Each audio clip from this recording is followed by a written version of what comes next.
Shalom, selamat siang. Pada saat ini kita akan mempelajari tentang 10 konsep geografi.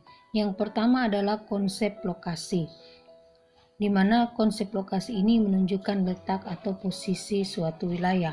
Konsep lokasi dibagi menjadi dua, yaitu lokasi absolut dan lokasi relatif. Lokasi absolut ini berhubungan dengan letak lintang dan letak bujur suatu wilayah, atau letak astronomis Indonesia.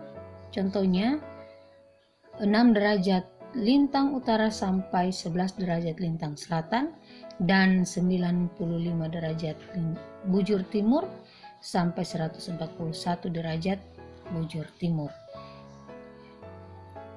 Lokasi relatif yaitu lokasi yang berdasarkan kondisi daerah sekitarnya. Contohnya, lokasi relatif, lokasi industri yang dulunya dibangun jauh dari permukiman karena perkembangan yang begitu pesat sehingga saat ini berada di tengah-tengah permukiman sehingga bisa direlokasi atau dipindahkan.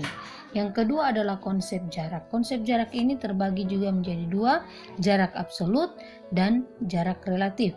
Jarak absolut diukur dengan menggunakan satuan panjang, misalnya jarak antara Poso dan Tentena 54 km.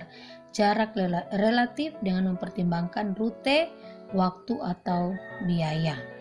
Kemudian konsep keterjangkauan. Konsep keterjangkauan berhubungan dengan akses dan transportasi. Contoh untuk menjangkau wilayah pedalaman dengan menggunakan helikopter. Jadi di sini ketersediaan sarana dan prasarana untuk menjangkau suatu wilayah menentukan tingkat aksesibilitas atau tingkat keterjangkauan. Kemudian yang keempat adalah konsep pola. Konsep pola, susunan keruangan objek di permukaan bumi dikaji menggunakan konsep pola. Kegiatan manusia dalam memanfaatkan alam membentuk pola keruangan tertentu. Contoh, pola permukiman penduduk yang mengikuti garis jalan raya atau mengikuti aliran. Konsep pola yang lain adalah pola aliran sungai. Kemudian yang kelima adalah konsep morfologi. Bentuk muka bumi berdasarkan tenaga endogen dan tenaga eksogen. Misalnya ada bentuk sungai yang berkelok-kelok, ada gunung, dataran rendah, dataran tinggi. Dan yang keenam adalah konsep aglomerasi atau pemusatan atau pengelompokan gejala geosfer, misalnya pemusatan industri. Dan yang ketujuh adalah nilai guna. Setiap wilayah memiliki potensi yang berbeda-beda. Keragaman potensi tersebut memiliki nilai guna yang berbeda pula. Misalnya pantai kita gunakan sebagai tempat wisata, pegunungan untuk pertanian. Dan yang kedelapan adalah interaksi. Interaksi dimaknai sebagai hubungan seantara dua wilayah atau lebih, interdependensi, ya. Dan kemudian ada saling ketergantungan atau disebut dengan interdependensi.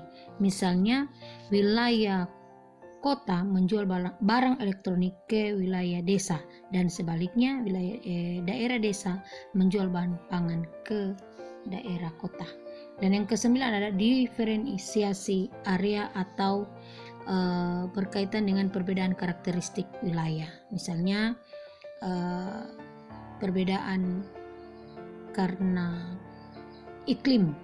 Kemudian konsep keterkaitan keruangan.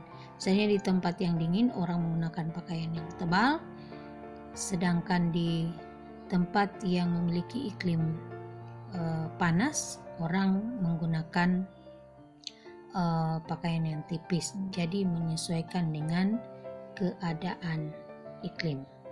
Terima kasih, sampai di sini. Tuhan memberkati.